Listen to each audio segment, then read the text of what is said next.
Yosh avlod vakillarini har tomonlama qo'llab-quvvatlash mamlakatimiz siyosatining ustuvor yo'nalishlaridan biridir.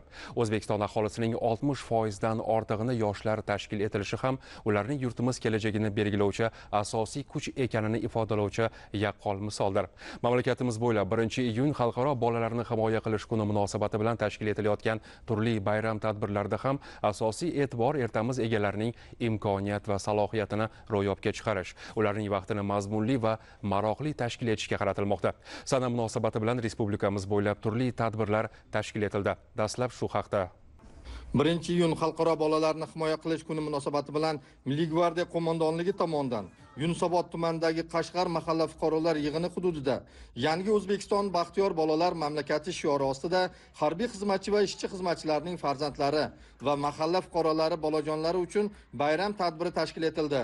Tadbir o'tkazilayotgan maydon to'laqonli milliy qadriyat va urf-odatlarimiz, xalq o'yinlari bilan bezak oldi desak mubolag'a bo'lmaydi.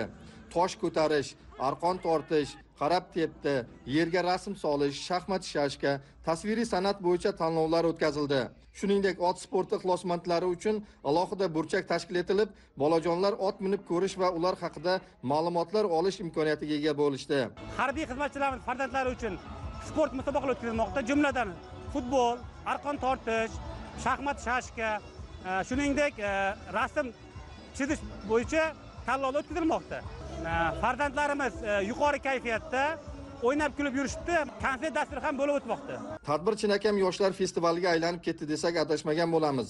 Maydon markazida Milliy gvardiya ma'naviyat va ma'rifat markazi ashula va raqs ansambli tomonidan taqdim etilgan konsert dasturi barcha yoshlarni bir joyga jamladi. Bolajonlar yoshlar bo'b turli qiziqarli savol-javob va o'yinlarda ishtirok etishib, dillarni xushnud qiluvchi ashulalarga maza qilib raqslarga tushishdi. Bundan tashqari turli ko'chma attraksionlar Ma'naviyat va ma'rifat markazi hududiga joylashtirilib, bolajonlarning maroqli hordiq chiqarishi ta'minlandi. Nabiralarim bilan mana bayramga keldik. Mana qo'shni bolalarni ham oldik. Bayram juda ham yaxshi bo'lyapti. Nabiralar juda ham xursand. Yosh bolachalar juda ham bir chiroyli konsertlar, ko'rgazmali chiqishlar bo'lyapti. Hamma xursand bayramlar bilan. Albatta bo'lib o'tgan ushbu tadbir o'g'il qizlarda unutilmas taassurotlar qoldirdi.